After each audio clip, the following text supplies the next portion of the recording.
আমরা খবর পেলাম একজন সচিবের ড্রাইভার সে ড্রাইভিং লাইসেন্স দেখাতে চাচ্ছে না। কি ভাই দেখাইছে ড্রাইভিং লাইসেন্স? 10 জানুয়ারি 2025 পরে যোগাযোগ করেননি কেন বিআরটিএতে? 4 মাস আছে, আর 4 মাস আর অন্য জায়গা কোথায় আছে? কোথায় দেখান তো, কোথায় আছে ডেট সেটা দেখান।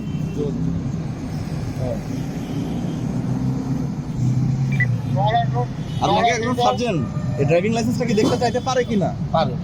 আপনি কি বলছেন আমাকে দেখাবেন না? না আমি বলছি কিসের প্রভাবে দেখাবেন না? এই আপনি কোন মন্ত্রণালয়ের? জয়েন্ট সেক্রেটারি কি নাম? মনিরুজ্জামান। দেখাবেন না কেন ভাই? না বলছি তো, আমি কি এখানকার অথরিটি না? আমি তো বলছি আপনি আমাকে কি বলছেন যে আপনি কোনো অপরাধ করেন না, এই জন্য আপনি ড্রাইভিং লাইসেন্স দেখাবেন না? আপনি কি রং পার্কিং করে রাখেন নাই? না। আপনি তো রাখছেন, কিন্তু তারপরেও কেন আপনি দেখাবেন না কেন? আপনি প্রভাব দেখাচ্ছেন।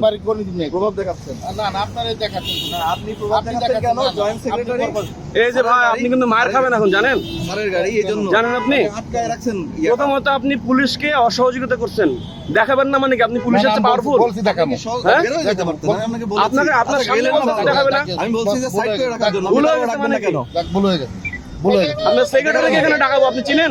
আচ্ছা ভুল হয়ে গেছে। আপনার তো বললাম ভুল হয়ে বালের সেক্রেটারি আবার আপনার ইয়া করে এখানে আছে।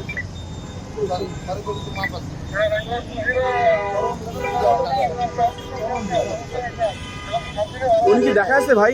হ্যাঁ দেখাইছে। হ্যাঁ দেখাইছি। কাগজ তো ঠিক নাই ওনার। কাগজ আছে কিন্তু বিআরটিএ থেকে মানে আপনার এই স্টিকার আছে দেখে আপনি মনে করছেন যে সব মাপ নাকি? ভাই বাংলাদেশটা চেঞ্জ হয়েছে, একটু ঠিক করে চলেন, ঠিক আছে?